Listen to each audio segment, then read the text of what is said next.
ओम नमः शिवाय। शिव जी सदा सहाय। ओम नमः शिवाय। गुरु जी सदा सहाय। वायवीय संहिता उत्तरखंड। ऋषियों के पूछने पर वायुदेव का श्री कृष्ण और उपमन्यु के मिलन का प्रसंग सुनाना।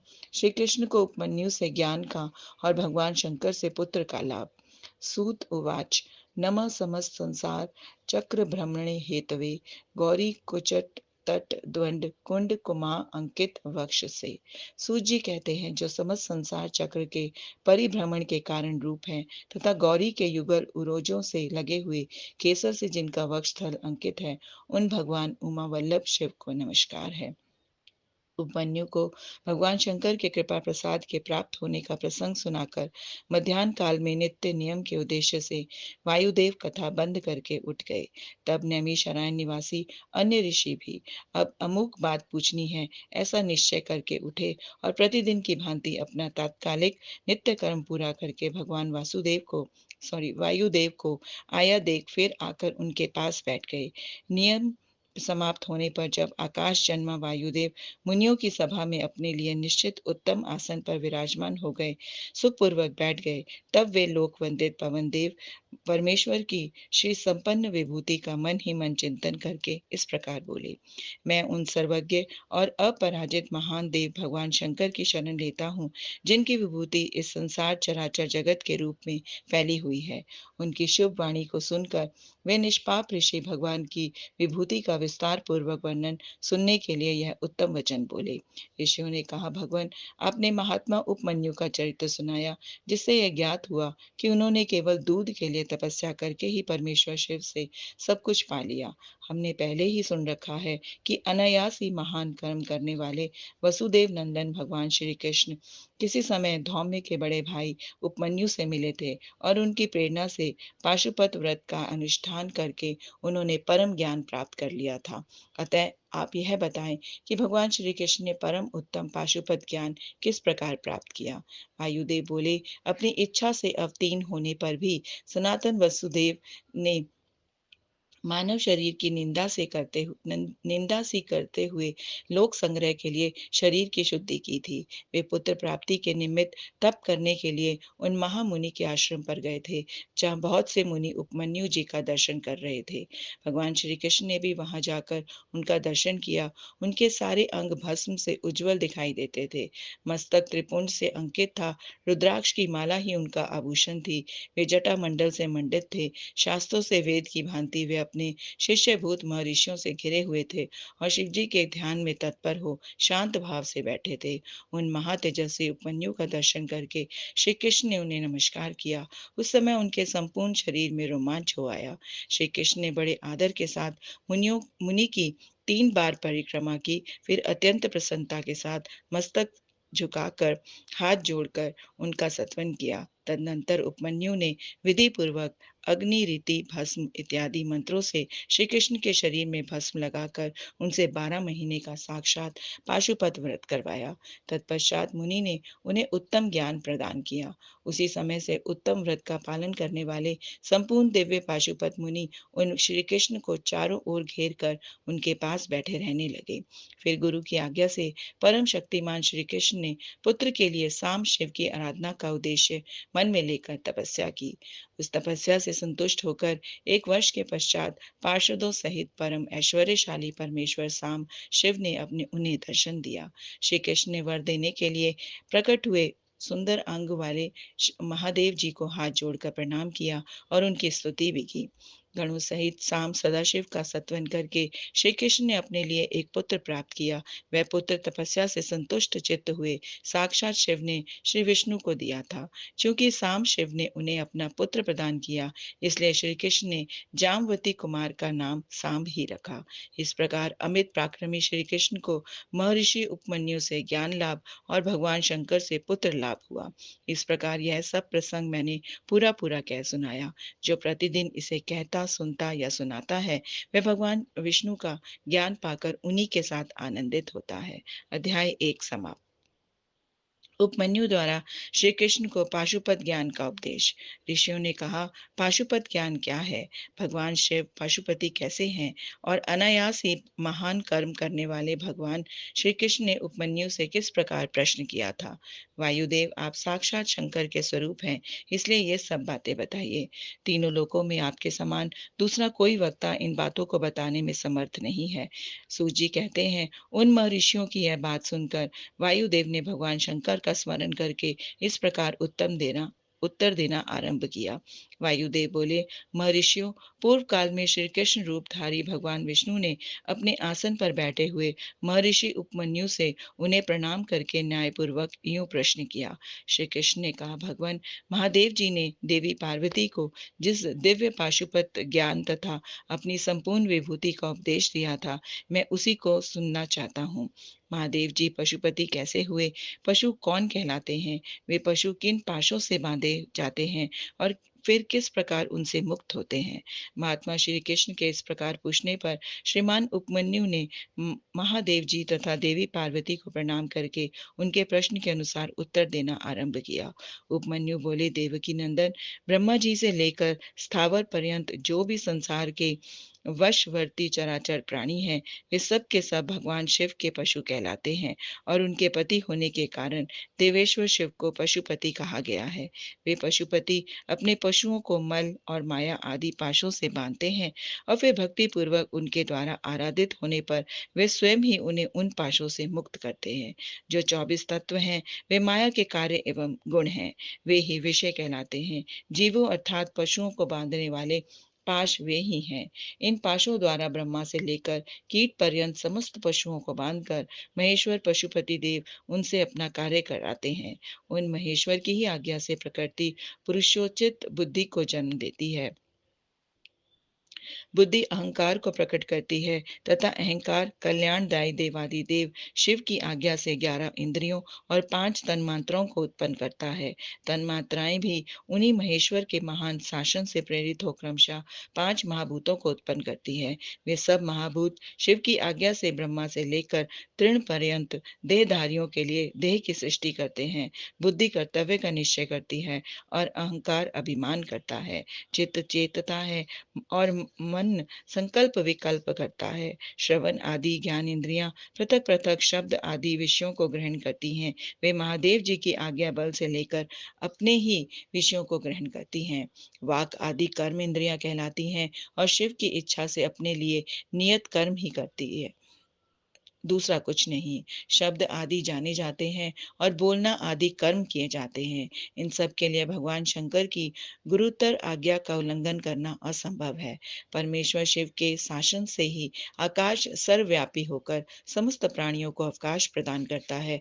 वायु तत्व प्राण आदि नाम भेदों द्वारा बाहर भीतर के संपूर्ण जगत को धारण करता है।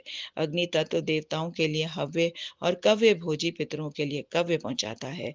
साथ ही मनुष्यों के लिए पाक आदि का भी कार्य करता है।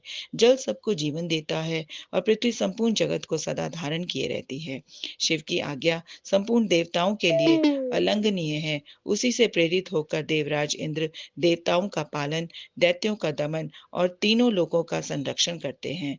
वरुण देव सदा जल तत्व के पालन और संरक्षण का कार्य संभालते हैं। साथ ही दंडनीय प्राणियों को अपने पाशों द्वारा बांध लेते हैं। धन के स्वामी यक्षराज कुबेर प्राणियों को उनके पुण्य के अनुरूप सदा धन देते हैं और उत्तम बुद्धि वाले पुरुषों को संपत्ति के साथ ज्ञान भी प्रदान करते हैं। ईश्वर असाधु पुरुषों का निग्रह करते हैं तथा शेष शिव की ही आज्ञा से अपने मस्तक पर पृथ्वी को धारण करते हैं। उन शेष को श्री हरि की तामसी रौद्र मूर्ति कहा गया है, जो जगत का प्रलय करने वाली है। ब्रह्मा जी शिव की ही आज्ञा से संपूर्ण जगत की सृष्टि करते हैं तथा अपनी अन्य मूर्तियों द्वारा पालन और संहार का कार्य भी करते हैं। भगवान विष्णु अपनी त्रिविध मूर्तियों द्वारा विश्व का पालन, सर्जन और संहार भी करते हैं। विश्वात्मा भगवान हर भी तीनों रूपों में विभक्त हो संपूर्ण जगत का संहार, सृष्टि और रक्षा करते हैं। काल सबको उत्पन्न करता है, वही प्रजा की सृष्टि करता है और वही विश्व का पालन करता है। यह सब महाकाल की ही आज्ञा से प्रेरित होकर ही करता है। भगवान सूर्य उन्हीं की आज्ञा से अपने 3 अंशों द्वारा जगत का पालन करते, अपनी किरणों द्वारा वृष्टि के लिए आदेश देते और स्वयं ही आकाश में मेघ बनकर बरसते हैं। चंद्रभूषण शिव का शासन मानकर ही चंद्रमा औषधियों का पोषण और प्राणियों को आह्लादित करते हैं।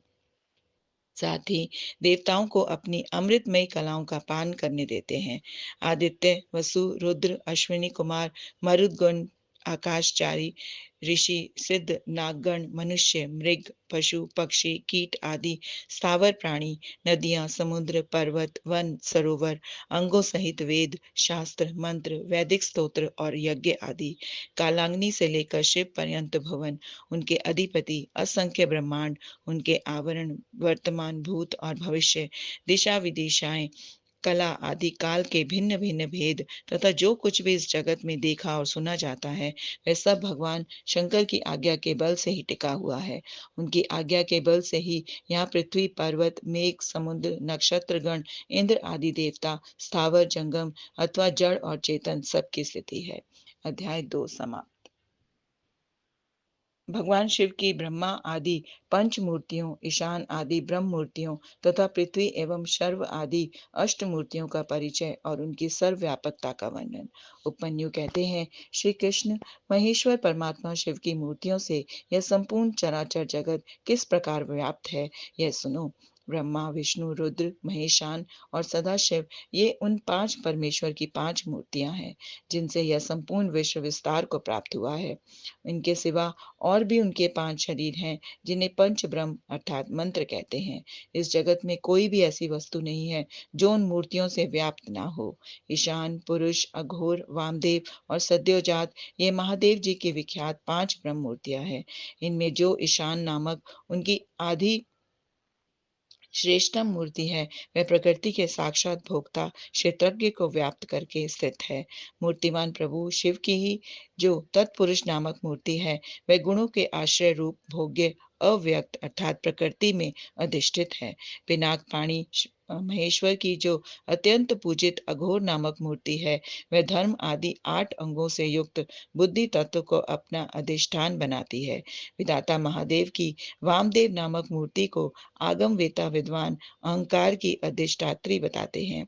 बुद्धिमान पुरुष अमित तेजस्वी शिव की सद्योजात नामक मूर्ति को मन की अधिष्ठात्री कहते हैं। विद्वान पुरुष भगवान शिव की ईशान नामक मूर्ति को श्रवण इंद्रिय, वाणी, शब्द और व्यापक आकाश तत्व की स्वामिनी मानते हैं। पुराणों के अर्थ ज्ञान में निपुण समस्त विद्वानों ने महेश्वर के तत्पुरुष नामक विग्रह को त्वचा, हाथ, स्पर्श और वायु तत्व का स्वामी समझा है। मनीषी मुनि शिव की अघोर नामक मूर्ति को नेत्र, पैर, रूप और अग्नि तत्व की अधिष्ठात्री पैर, रूप और अग्नि तत्व की अधिष्ठात्री बताते हैं। भगवान शिव के चरणों में अनुराग रखने वाले महात्मा पुरुष उनकी वामदेव नामक मूर्ति को रसना, पायु, रस और जल तत्व की स्वामिनी समझते हैं तथा सद्योजात नामक मूर्ति को वे घ्राण इंद्रिय, उपस्थ, गंध और पृथ्वी तत्व की अधिष्ठात्री कहते हैं। महादेव जी की ये 5 मूर्तियां कल्याण की एकमात्र हेतु हैं। कल्याणकामी पुरुषों को इनकी सदा ही यत्न पूर्वक वंदना करनी चाहिए। उन देवादिदेव महादेव जी की जो 8 मूर्तियां हैं तत्स्वरूप ही यह जगत है। उन 8 मूर्तियों में यह विश्व उसी प्रकार प्रोत प्रोत भाव से स्थित है जैसे सूत में मन के पिरोए मोती हैं। शर्व, भव, रुद्र, उग्र, भीम, पशुपति, ईशान तथा महादेव ये शिव की विख्यात 8 मूर्तियां हैं। महेश्वर की इन शर्व आदि 8 मूर्तियों से क्रमशः भूमि, जल, अग्नि, वायु, क्षेत्रज्ञ, सूर्य और चंद्रमा अधिष्ठित होते हैं। उनकी पृथ्वीमयी मूर्ति संपूर्ण चराचर जगत को धारण करती है। उसके अधिष्ठाता का नाम शर्व है, इसलिए वह शिव की शार्वा मूर्ति कहलाती है। यही शास्त्र का निर्णय है। उनकी जलमयी मूर्ति समस्त जगत के लिए जीवन दायिनी है। जल परमात्मा भव की मूर्ति है, इसलिए उसे भावी कहते हैं। शिव की तेजोमयी शुभ मूर्ति विश्व के बाहर भीतर व्याप्त होकर स्थित है। उस घोर रूपणी मूर्ति का नाम रुद्र है, इसलिए वह रौद्री कहलाती है।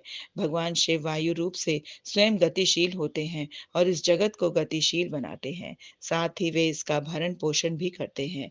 वायु भगवान उग्र की मूर्ति है, इसलिए साधु पुरुषु इसे औगरी कहते हैं। भगवान भीम की आकाश रूपणी मूर्ति सबको अवकाश देने वाली, सर्वव्यापिनी और भूत समुदाय की भेदिका है। वह भीम नाम से प्रसिद्ध है, अतः इसे भैमी मूर्ति भी कहते हैं। संपूर्ण नेत्रों में निवास करने वाली तथा संपूर्ण आत्माओं की अधिष्ठात्री शिव मूर्ति को पशुपति मूर्ति समझना चाहिए। वह पशुओं के पाशों का उच्छेद करने वाली है।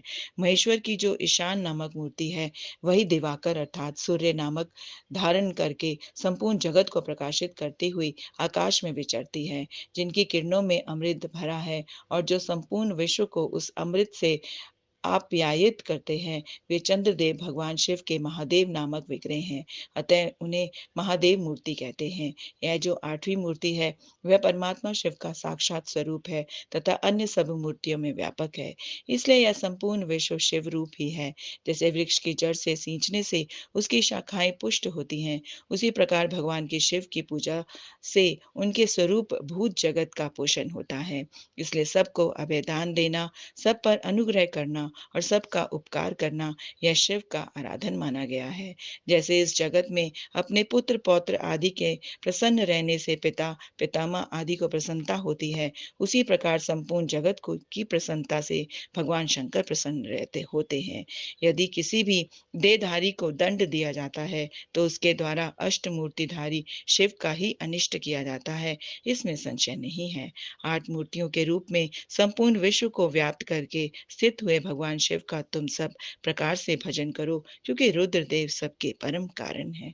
अध्याय 3 समाप्त। ओम नमः शिवाय।